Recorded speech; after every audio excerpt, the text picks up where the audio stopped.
I need more? What if I don't have enough? Oh my God, what if I run out? These are the few things when it comes to scarcity mindset. Scarcity mindset is stopping you from taking risks. It's stopping you from growing, and it is creating an enormous amount of anxiety. And that's what we're going to talk about today. Let's talk all about scarcity mindset. Check it out.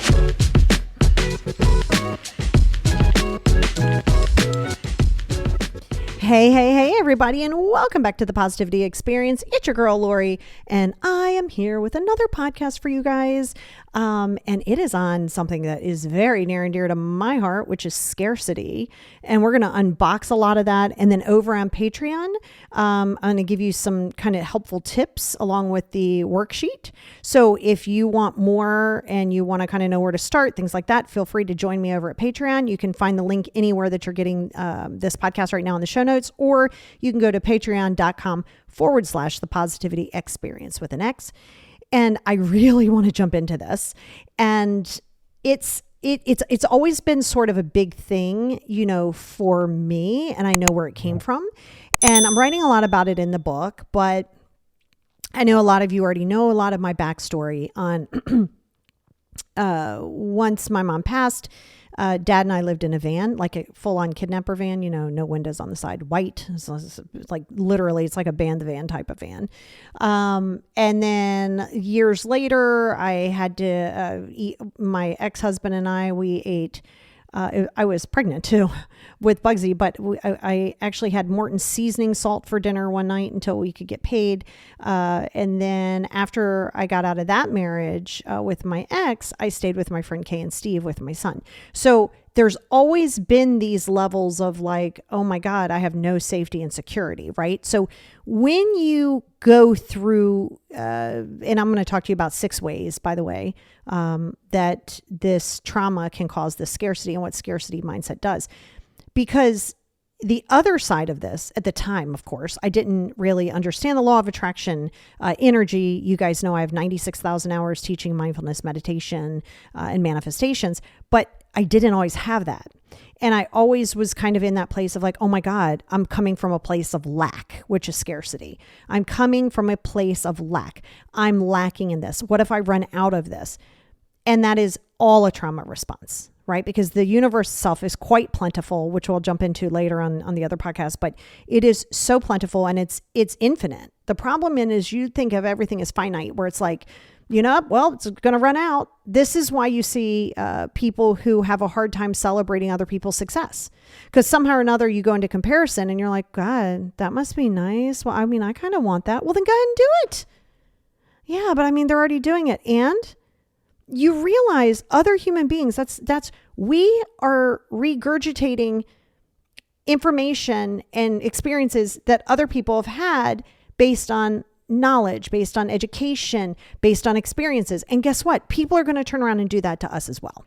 The Y opened up a whole new building. Like it was a whole big building of the Y, and new material, new equipment, new everything, like the latest and greatest. And years ago, like, what am I, 52, 30 years ago when I was, oh God, that's scary. Holy hell. 30 years ago when I was doing personal training, a lot of these machines are the same. Like some are, you know, more advanced, some are easier to maneuver. But at the end of the day, you can't keep reinventing the wheel. If it's working, it works. So you can make it easier, you can make it nicer, but essentially it's still the same thing and you're just learning it in a different fashion. And that's why you have to realize that when you can't celebrate another person's wins, if you can't be happy for them on where they are in their life and their wins without feeling jealous and like, I want that too. And then in your mind, it's like, well, they already did it, so I can't do that. That's like saying, well, I can't write a book because everybody else has done it. Yeah, everybody's written a book on this topic. Write it anyway. They're not you. They don't know your life story, right? And so I think that's another big one for you, is that you have to remember that there is not a scenario where the universe goes, well, I have 84 people. That's it. Nobody else. I'm not going to give you guys anything else. No. It's literally infinite. It's not in a click. All right. So I kind of want to jump into it. We're going to talk about these 6 things because you are stopping yourself. You're not taking risks. You are holding on to comfortables in your mind. They're not really that comfortable, but comfortable situations that you know, familiar and chaotic. You're holding on to these situations because you're like, well, I don't want to be without it. Like you see, I see that a lot with relationships. People are like, it's not a great relationship, but at least I'm not by myself. Yeah, we're not doing that. Okay, that is not healthy. That is not even where I want you to go. Because you have to understand that when you're experiencing trauma, it can lead to that scarcity mindset. Okay, it could be related to physical, it could be emotional, psychological, but it can have a profound impact on your beliefs, your behaviors, and how, you're like, well, oh my God, if I don't have safety and security, what happens? And in many ways, the way it happened in my house was so hard because my brother and sisters were 23 and 25 years older than me. So essentially I was like an only kid. So mom got sick right as I turned 5.5, 6, even though there was already some trauma before then. But then when she got sick, it just was like that until she passed.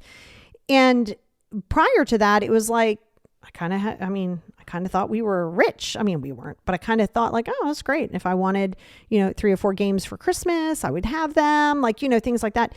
And then the moment that she got sick and things went south and then she passed, oh my gosh, it turned on a dime. It wasn't it's slow progression. It went from oh my God, look, Dad's standing in line for Cabbage Patch Kids and I'm going to the Prince concert and this is great, to well, I guess we're going to have ramen again. Right? So there was a lot of shifting of oh my gosh, you had and then you didn't, right? Which leads to a really big insecurity of and it's out of your control because you're a young person and you just feel like it's completely out of your control.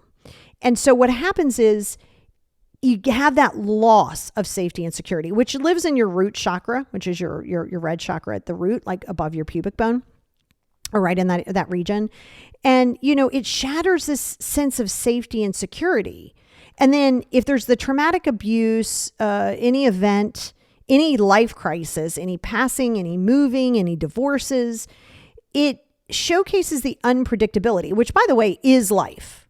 I'm not saying it's good. What I'm saying is life is unpredictable. Life is not A to Z and in a straight shot. It's never going to be that way. It is free flowing. It is, everybody has free will. You don't realize that.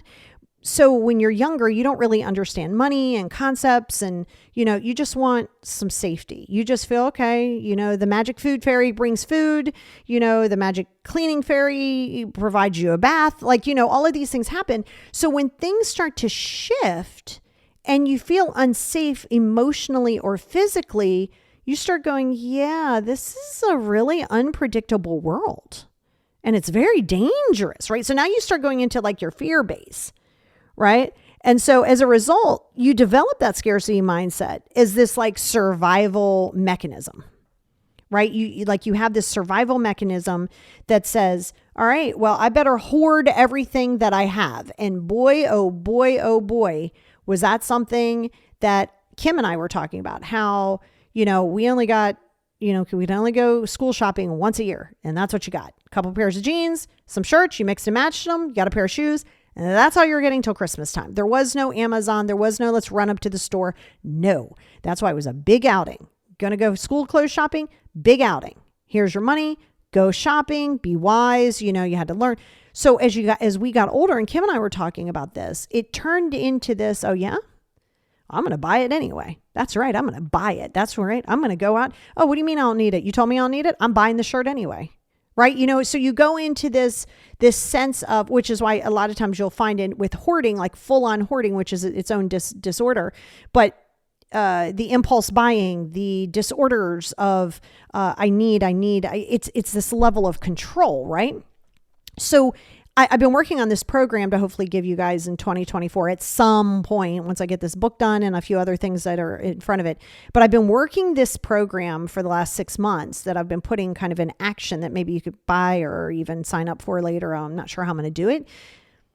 Plus I have ADHD and OCD and anxiety, you know, all those fun things. And so I've been really working on the simplification of simplifying the home, I'm a ruthless giver away. Oh, this person do I use it? Nope. I don't care who gave it to me. It's going up. I have no use for it. Bye. Like I'm going to sell it. I'm going to get it right out the house. So I've gotten really good with that. And I'll give you some tips on that at a later date, but that and allowing myself to be okay with the slow process of it, but knowing that I'm safe and I'm okay with understanding that it's not going to necessarily go in the direction I want it to go in, right? It may not go in the direction I want it to go in. My version of what I want may be a little bit different than what the universe is going to give me, but it's going to be what I need, not always what I want, which is a whole other ballgame because you get too caught up in I need it to be this way, that you're still trying to control the abundance. But the universe will align with you, but is going to give you what's going to be beneficial to you, not always what you think in the form in which you want it, which means you got to drop your ego. So you see how this all works, and we'll talk, I'll go deeper in on that. But when you lose that safety and security and you're not sure, like, okay, well, I'm going to have some food. You know, I remember when I was, I got into this really bad drinking and driving accident of my own accord, really bad, 21. And, you know, went to the hospital and this guy that I was talking to had to come pick me up. And I was staying at I was like kind of like a roommate situation, but I didn't have money for food, but everybody had their own like cabinet. And like when people would go to work, I would go in and I would try to take a little bit of dry pasta out of this person's and a little bit of dry pasta out of this other guy. And I would cook it and just put like some butter and a little bit of salt on it. And that was my meal. And sometimes for the day, but I'm not going to like go through that mindset. And I did for a while of like, oh my God, I never want to be there again. Oh my God, because what that's doing is when you put that energy out to the universe, that is blocking everything. What you believe is what you receive. So if you believe in lack and you're comparing yourself and you're doing all of those things, it's going to become a really big problem. You can't be in a place of comparison and then need, want, try to rush the process, be impulsive, and then get abundance. It just is not going to happen. Right? Then if you're hyper vigilant and hyper arousal, right? When you become hyper aroused or hyper vigilant, you're scanning the environment for any personal, like possible threats. Like okay, who's out to get me? Oh my gosh, I don't trust anybody. Oh, people can't show up for me, you know? And so that heightened state of alertness, it's the perception that resources are very limited and that you always have to be prepared for scarcity. No. I mean, sure, if you want to have a couple cans of food in case a zombie apocalypse, I'm here for it. But you don't need to go crazy about it.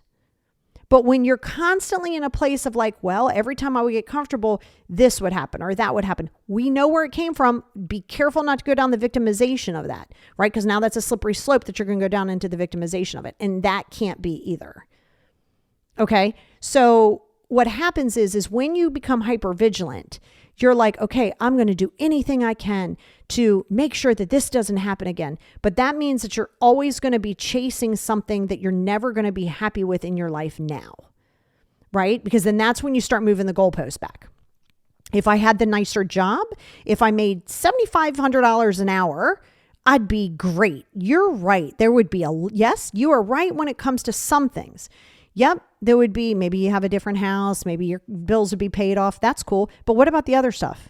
Now if you're not dealing with your trauma, now that hyper awareness after you go, oh my God, it's great, I paid for my bills. Now you're going to have a hard time trusting people. You're not going to know if people are around you because they want to be around you, or then your mind, you're like, is it the money? Then you're unsure. And then you're like, but wait, do I have enough money? I have clients who have probably more money than me and a lot of you if we pulled all of our money together, and they still were working on it and it's gotten much better, but still live in a place of like, yeah, but I just got to make sure it's enough. You get hit by a bus tomorrow, it's not going to matter how much money you got. Really isn't. So sure, be prepared, but do so in a place that isn't out of desperation. When you are coming from a place of desperation and a place of lack, and you worry about, well, how am I going to do this? And how am I going to do that? Well, what do I need to do? And oh my God, That's different than saying, I'm going to cut some bills. I'm going to cut some corners, look at it from a pot. No, that's different. You're looking at it to where you go all above everything. You're just like, oh my God, I can't be without. I can't be without. Now you're hoarding things. And so you're becoming hyper vigilant and hyper aware out of the experiences of your trauma. But it's creating such a scarcity mindset that then it almost becomes like, now you start jumping in other people's business, right? Now you're like, well, do you really think you should spend money on that vacation? Mind your business. Let them spend their money any way they want. It's always funny when I hear people talk about, let's say somebody's got a lot of money and they're like, I can't believe they bought a $300,000 car. Who cares? Good for them. $300,000 car to them is like 20 grand for us. Cool. Live your best life. Well, they should be doing, why are you starting to tell people where they should put their money? They should donate more. Mind your business. It has nothing to do with you.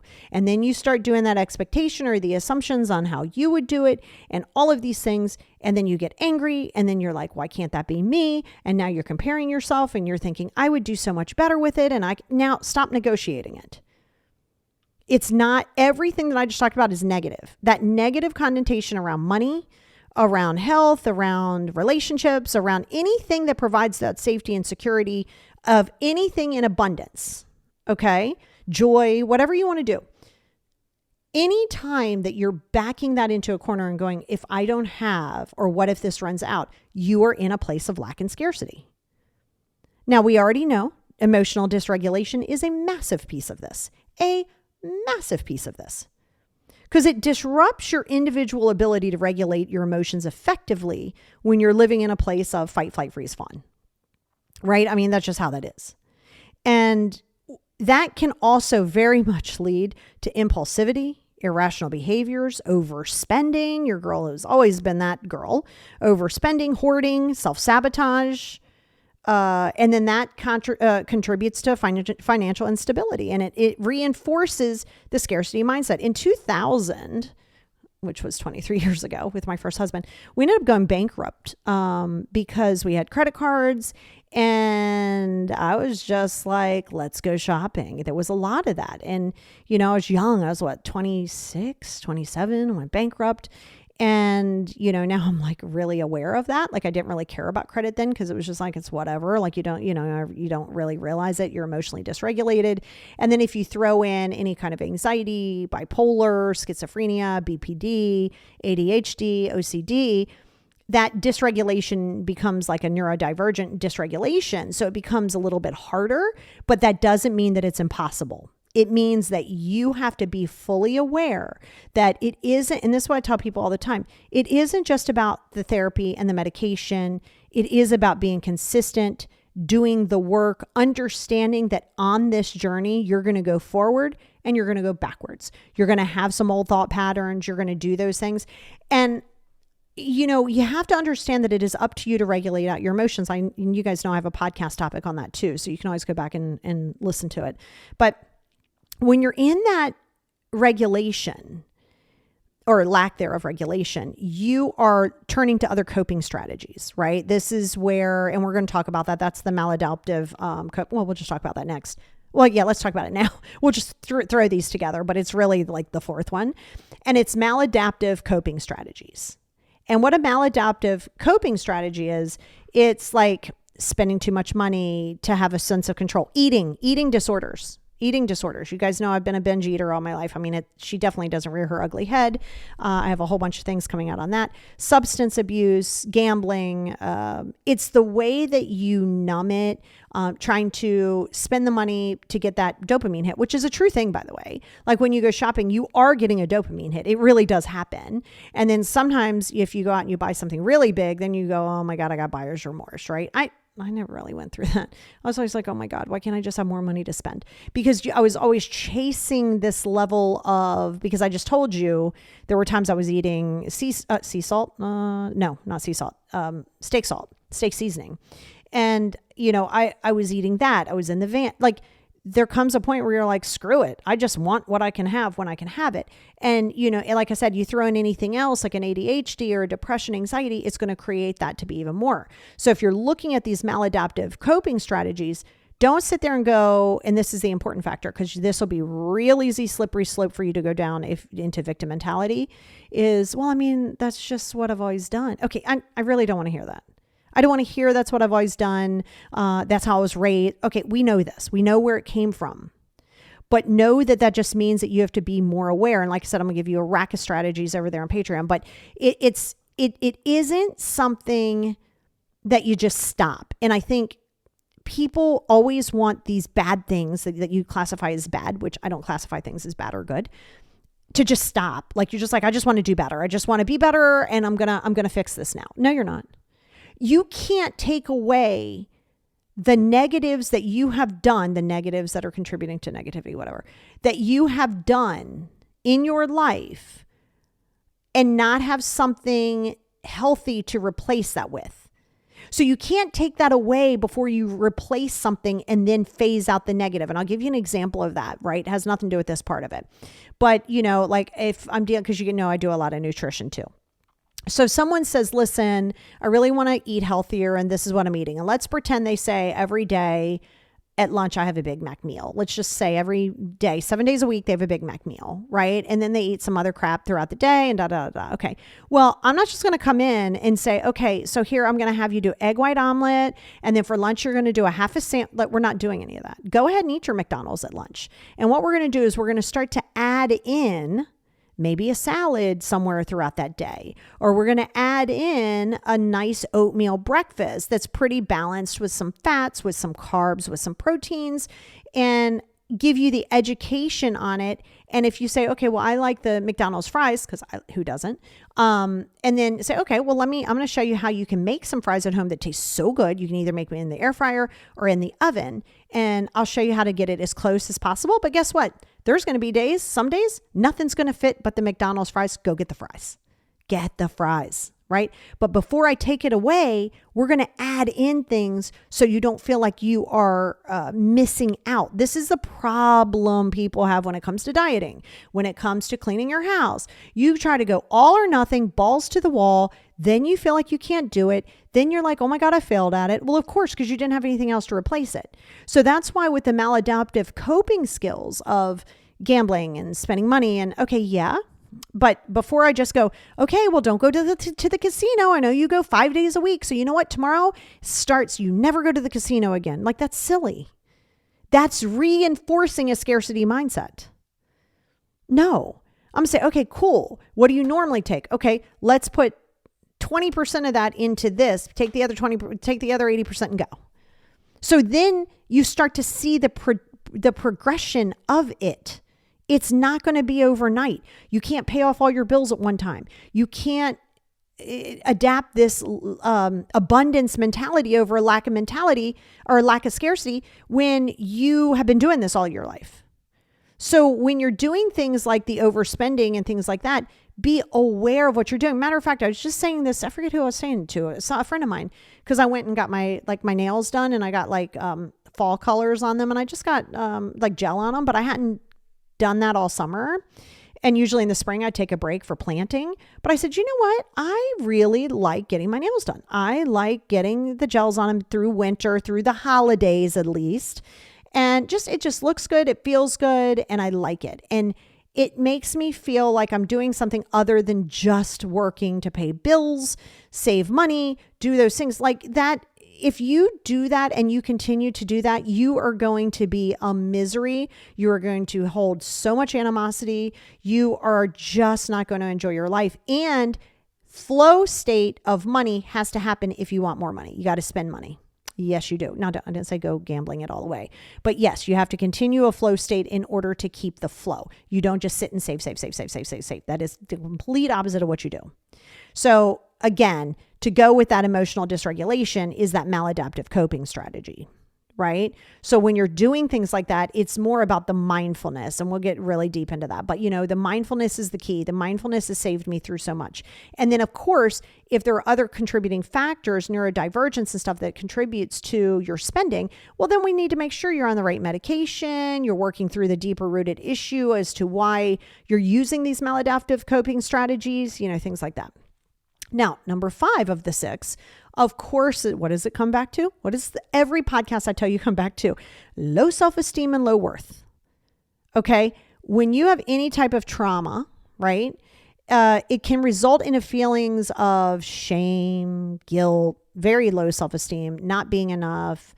And people who experience that trauma believe that, you don't deserve the abundance, right? You want it, but you kind of don't deserve the abundance or the success.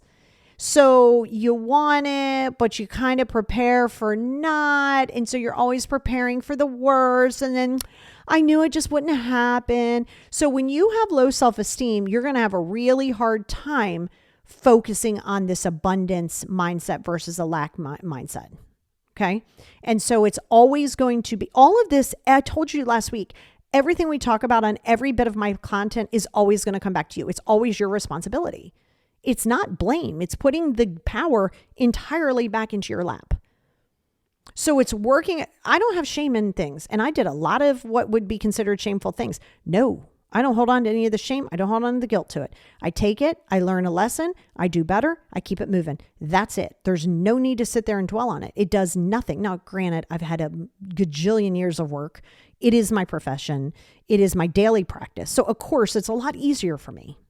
But once you get over that hump, you will be working on this for the rest of your life. As I was telling you before, this is not a fast process, right? So the self-esteem means I'm okay with making my own decisions. And if they don't like it, that's okay. I know what my worth is. And if they don't know what my worth is, or they can't value my worth, I'm okay with us being distance. But that's also going to go into secure attachment. So you can kind of see how boundaries and self-love and self-care and secure attachment and better coping strategies, you can kind of see how all these things sort of roll themselves up in a little ball, and, that's a really important piece of it. Now, the 6th one that will lead to this mindset of scarcity and lack is difficulty in forming trust in any of your relationships. All right. So you have to remember, trauma can make it really difficult to trust people, especially if these were people who were supposed to be these supportive caregivers. But it can lead to a lot of isolation, this attachment to build relationships, but then put so much responsibility onto these relationships to make you feel whole, to be enough, or the opposite of that, which is what we talked about last week, the avoidance attachment, is, oh my gosh, I'm going to avoid this because if I don't commit to this, I can't get hurt. Okay, you're going to be lonely as hell. Period. You think you're protecting yourself, you're imprisoning yourself. And it's going to also block you from your financial growth and any abundant growth because you're afraid to take a risk. You're afraid to trust the process. You're afraid to open up because what if you get hurt? Yeah, well, what if you don't? And what if you learn something and you go, oh, okay. Well, that's okay. I'm allowed, oh, that didn't work out nearly how I wanted it to. That's a little hurtful, but I'm okay. See, trust is in relationships is going to start with trust in yourself. Nobody is going to guarantee you. And when people say it, I'm always like, stop saying that. Especially more in a love relationship when people say, I would never hurt you. I would never cheat on you. I have been doing this practice long over 20 years. Do not tell me what you will not do. You might not have the intentions on doing that, but don't tell me what you're going to do. And it's kind of like saying, well, tell me I'm going to be your person forever. Oh my God, run in the other direction. If someone says, be my person forever, it's time to jump ship. No, you don't want that. See, people, you gotta be careful what you ask for because you're like, oh, well, I just want somebody to love me. Love is not attachment and control. Right? So the trust in relationships, even if you've been betrayed and all of those things, it's going to come down to you being able to establish your personal boundaries. Understanding that everybody's boundaries might be different than yours. Their needs might be different than yours. I've talked about it. I've talked about some of my girlfriends, right? Not most of my girlfriends are pretty similar to me as far as like, they don't really desire, like we're like cactuses. You know what I mean? Like throw us in a little pot every now and again, throw us some water and wine, whatever, this way. And yeah, we're good. We're good. Not everybody's the golden retriever. A golden retriever, it's so funny. My friend Jenny had a dog named Emily. Great, great Labrador, super cute. Oh my God, one of the most neediest dogs I've ever seen. And labs can be that way. I mean, they're just lovable. I can't be the lab. And it's difficult for me to allow myself to be in that sort of place to try to make you feel some kind of way because you need that lab energy. I'm not lab energy. Okay. And so when you're good with yourself, the trust in these relationships become bigger because you're like, okay, this is who I am. This is, and not like, this is who I am. I'm not changing. No, this is who I am as far as how I protect my peace and what my boundaries are. That's who I am. Now, be mindful of who they are. So, when you're in secure attachment, it's more or less them being more mindful of you in a way, because you accept people for who they are. You're like, oh, they went out together. Great. I hope they had a great time. Like I'm the worst person. If you're trying to prove a point by not texting me or calling me, be like, I'll show her. I'm not going to text and call her. Well, you're definitely not going to get that response from me. I'm not going to be like, oh my God, why didn't you call me? We're good. We could not talk for 6 months. Pick up the phone. I'll be like, so do you remember that recipe? What did you say you put in it? Like, I'm just going to pick up. I don't need that sort of reassurance. And as you build on that reassurance within yourself, you'll start to see that you do trust relationships because you're willing to also hear what it is that they need, right? So in turn, you know that there's an abundance of relationship. There is abundance of communication. There is abundance of not equalness, but kinda. There's an abundance of, you're getting an ROI, which is return on investment. If you ever hear somebody say ROI, it's return on investment. And it's there. It's a flow state. Every one of these is a flow state that you want to work on. So when you're in flow state, you can't help but be abundant. And I'll tell you, another thing that's going to hurt your scarcity, lack of gratitude. Okay? Definitely lack of gratitude. If you can't start your day with gratitude and be grateful for what you are and where you are, no matter how bad it seems at the moment, that's going to lead to scarcity. If you are carrying grudges, if you are living in jealousy and comparison, you will live in scarcity because you will always think it's somebody else. You will always try to be like somebody else. You will always get jealous of somebody else. That will keep you into the scarcity mindset.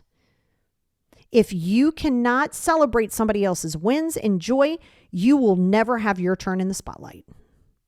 So if you're not willing to let go of some grudges, if you're not willing to let go of things and let go of not let go, but process and accept the experiences that were in the past, every now and again, I mean, I have Morton steak seasoning in there, in the cabinet. I'll say the medicine cabinet, in the, what is that called? An herb, spice cabinet. And every time I pick it up, I love to go into the things that used to trigger me. I adore them because they are so amazing. I did a little short form video on me on the swings and how, the swings and everything used to be, the playground used to be a place of bullying or a place I would just run to just escape the house. I love the playground. Anything that scared me and triggered me, I always go into it. I want to see it because I'm a big girl now and I can be the person that those triggers don't control me. So the things like the spices and various things like that, I need to see it. It's a good humbler. It reminds me of where I came from. It reminds me of my experiences. Why would I shit on that? Why would I hate that? Why? It's part of my story. It's not my definition. Hear that again. Part of my story, not my definition of my story. All right. So let's jump over. We're going to continue to talk about how you can switch up that mindset, what that looks like. And it's going to come, like I said, with a little worksheet. But you guys, it is abundant. The universe is here for you. It's got so much for you. All you need to do is shift that mindset to get into alignment. That's all that's missing. The alignment, the vulnerability, and of course, dropping the ego.